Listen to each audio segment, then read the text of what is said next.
In Negro Harlem, where the night lets fall its veil, I see the shapes of girls who pass to bend and barter at desire's call. Through the long night into the silver break of the day, little gray feet knows no rest. Through the long night until the last snowflake, I see brightness. Stern, harsh world that in the wretched way of poverty, dishonor, and disgrace, that this world came into a being. They have pushed the little timid feet of clay, the sacred brown feet of my fallen race, from a soul brother, Claude McKay. Now, if your words weren't exactly your words, you could still feel somehow the significant way of a Negro's place. That is one, as us, who has had the standing point of colored jovialness and rhythm.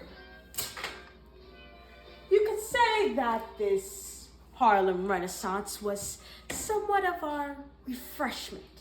It was like a new breath of life, a new pathway of air. By the red summer of 1920, we all had our own mind. And as I, Alain Locke, has had my mind full upon literature. You see, I was predominantly known as the dean of this new Negro Renaissance.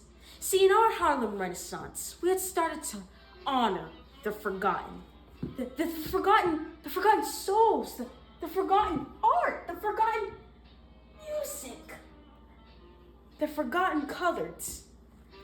And just by now, our Black freedom wanted the true Black America.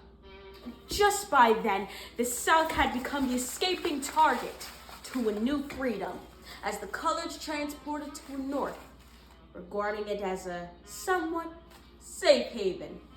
See, us as one had flourished into somewhat amalgam of the cultural awakening. We were tired of the white society's stereotypes, the white society's conquering over our own minds. The pale people had controlled us for half a century. See, our roots were something different. They came from the indifferent beings of slaves, the concepts of struggle and darker timings of prejudice and damp and dullness. Our haven was to be found in the upper quality of states. And that was the time that I wanted that white society to see this, the new Negro, the telling of a century. This portion of the fulfillment within African Americans and the aesthetics and principles of it all. It was almost as if we were a predominantly English person.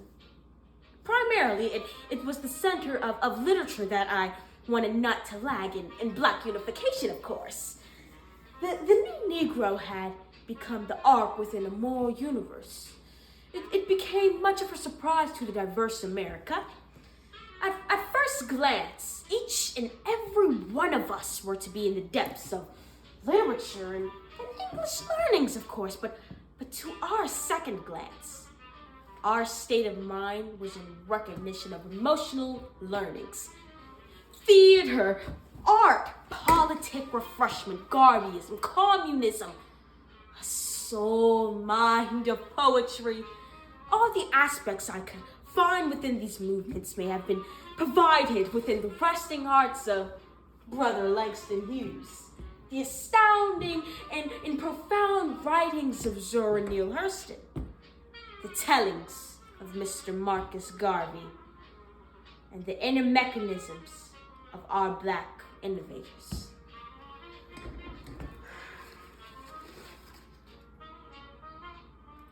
All this music just seems to bring back the heart of this so-called African American nation. You could possibly say that The white American pairings of seeing such a show could almost cause them to rethink upon the old, damp, dismal, and dull Western life. All I could possibly say is that when the night fell, the true colors came out. But when the night fell, even harder, the coloreds came out. You see, there was a widespread of the cheery movement. We all found the new foreign beings from Caribbeans, the South Africa, the Jamaica. They all came to the Big Black Apple to see the awakening of a century. And these foreigners, these ancient black people, they could teach us the new arts of art.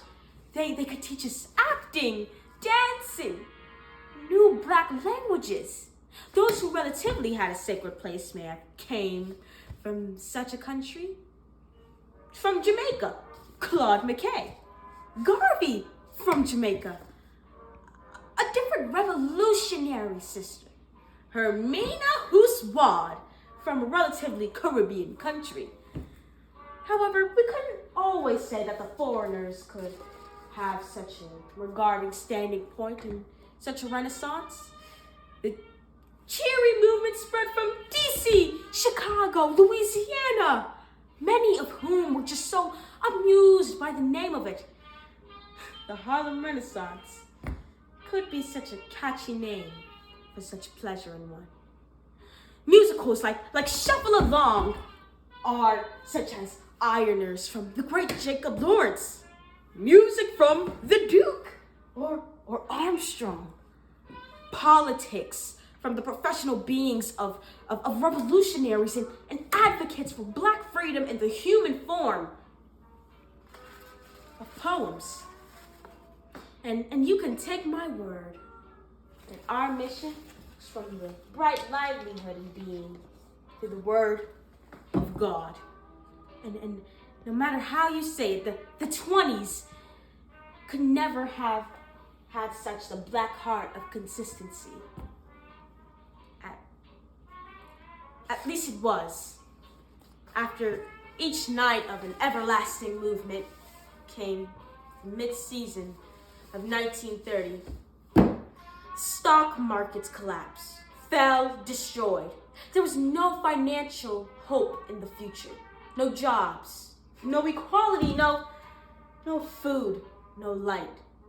As the Great Depression came upon us, there was no choice, but our Negro Renaissance movement could not be heard of nor found in the hearts of anyone.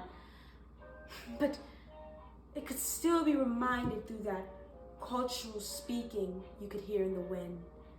That is why. Exactly why the Negro Renaissance, the new Negro, the Black American movement, the Harlem Renaissance was a fresh start to Black America, no matter how we say it.